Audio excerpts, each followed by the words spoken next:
the internal story that you tell yourself about yourself. Once you can cleanse that and you can really have positive internal dialogue and talk to yourself in a certain way, that then just projects out to the world. Absolutely. Because most people don't have positive internal dialogue. The reason they don't have positive internal dialogue is because they have external things that influence it, and they don't spend time alone. Like we said at the very beginning of the podcast, they never sit there and analyze their life and think about themselves, their position in the world, where they are, what they're trying to achieve, who they want to become, and they just react to the things that they see, or the things that people say about them, or the things that happen in their lives. And by reacting, they're never truly themselves. Of course. So for me, the thing that I do that I think is the most powerful thing that I've started doing, well, I've been doing it for a long, long time, but is every morning when I wake up, I try and spend 10 to 20 minutes away from the world, no phone, no whatever. I actually just lay in bed because my wife thinks I'm being lazy and not getting up, but I'm doing something. And I sit there for 10, 20 minutes and I just visualize my day. I visualize what's going to happen. I call it like making a connection with God or with the universe or with whatever, with myself, so that I understand who I am, what I'm going to do, and where I'm going to be. And I think I got that from, again, telling the story to yourself. When I had a big fight and I lost, I would be like, because you have to sell tickets, you have to sell the whole dream. This fight's going to be amazing. I'm going to do this. You have to sell it all. You get there tonight, you do all the preparation, you put 3 months of your life into it. You get there, it's fight night. Everyone's there to watch you. You go out there and you get beat, which has happened to me multiple times. You then afterwards, you think, the people that actually care about me and are in my life, to be in my life, they're around. Right, and it's never, the way I look to them never gets affected by losing. Right, of course. So then you understand that, okay, if I'm happy with myself and I'm happy with my relationships that I have, then the result doesn't actually matter. Yeah, everything else is by the by. It's irrelevant.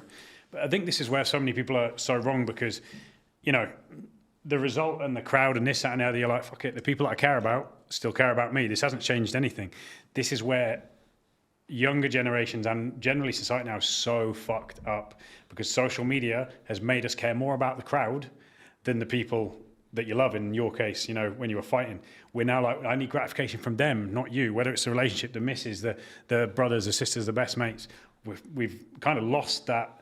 These are the people that matter. These are the people that are going to make it okay. Now we say, yeah, no, I know you think it's okay, but these 1,000 people that I've never met in my life and I never will meet don't think it's okay. So that's a problem to me. Yeah, I think that's where the disconnect, we said, like, more people are more lonely because they abandon their actual community, their circle, for this bigger circle that actually they're never going to meet, they're never going to fuck about, means nothing to them. And there's a guy that said this, don't know his name, don't know anything about it, but he said, like, when you die, the people that come to your funeral, your wife, your brother, your mother, maybe your mother's the only one that you could take out the equation. Like, they're going to go, they're going to cry, they're going to give thanks, they're going to give a speech about how amazing you were. I mean, I think I'm going to have a long line of people giving speeches about how amazing I am. Yeah. This guy was a fucking legend. Exactly. And then they're going to get in the car, they're going to get a phone call.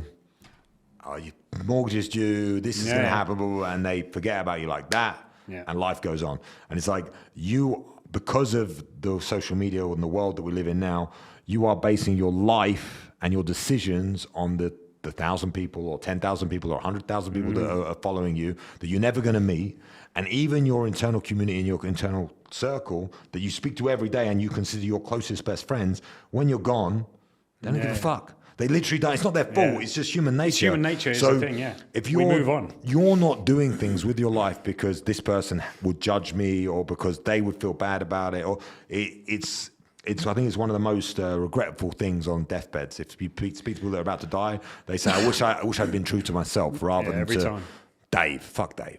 Fucking Dave, honestly. Exactly. So I think that's great advice. And I think people, if they just took the leap, they actually, if you reframe in your mind that taking the leap and taking on the challenge, good or bad, you're always going to learn or whatever. It's going to be positive. Calculate where you can and just fucking go for it. Like, and go for it as quick as possible. Don't doubt yourself. Don't second guess yourself, because the sooner the problems occur, the sooner you're going to get past them. You know, we're talking about the social circle.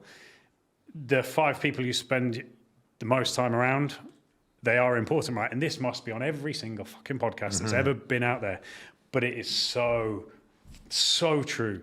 If there's one thing that every single person should do frequently in their life, is an audit of people around them, close people. Who is influencing me? Now, don't get me wrong, I've got loads of friends, I love them dearly, but there's a difference between friends and the people. I'll be like one-to-one, listen, let's go and have a chat somewhere. Let's spend a day, because the conversations are vastly different. There are people who I have within my circle, and there are people who influence me. And the people who influence you are the ones that you need to select so carefully. And sometimes that's going to mean certain family members you're going to have to spend less time around. Usually, blood is not it's not a infinitely binding thing that must keep you around that person constantly. As long as you explain it to your family in certain ways, that this is the moves I'm making. But your social circle is really, really important. I think that's a big reason why so many people do look to the masses and all of these anonymous people who would get their call after the funeral and be like, oh, fuck this guy. They look to them because they have no value in their social circle. There's no one within their circle that they've said, fuck, okay, we need to do something together. We need to work together. We have the right conversations. And I think if you're young with a male or female, you need to put yourself in those circles. Find any way to do it. I remember when I was younger, when I was living in Brighton. Again, didn't have much money, but I knew the kind of clients I wanted to be around. I was like, if I'm being paid 60 quid an hour now, I need to figure out who's going to pay me 200 quid an hour. And I used to go up, I'm 21 at the time, 22, and I would go up to the Ivy in London alone. On my own, I'd put this little charity shop suit on, but I would go up to the Ivy in London and I would try and have a drink on the days where maybe they'd let me in, maybe they wouldn't, and have some food, which I could not afford. But I'd be there on my own and strike up conversations with people who are like, what are you doing now? This is what I do. But 99 times out of 100, someone with a bit of spare money says, do you know what? I need a personal trainer. And it started to happen. I started to get connections with different types of people, and various places that I went, I was like, if I can just surround myself with these types of people, I'm going to start to think differently.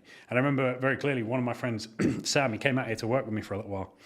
And there was a barber shop over here. When it first opened, it was like 220 quid a month, which was, at the time, for their membership, it was probably 20% of my salary, 15% of my salary. And he's like, what are you doing? And I said, the people that are going to be in here paying this money are the people I'm going to be able to take to the gym and make a lot more money. He's like, you're an idiot.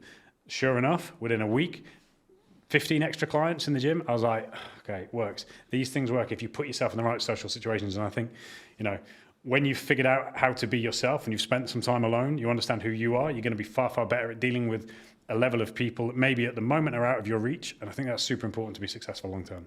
I think being grounded, you said, like, if you're so if you put yourself in those social situations, but you kind of like are drawn to them and impressed by them, and you want to like you come off needy, like if you're not grounded and know yourself, it's like always when you're hanging around with celebrities or these people, it's like the guy that comes and goes, oh, can I get a picture?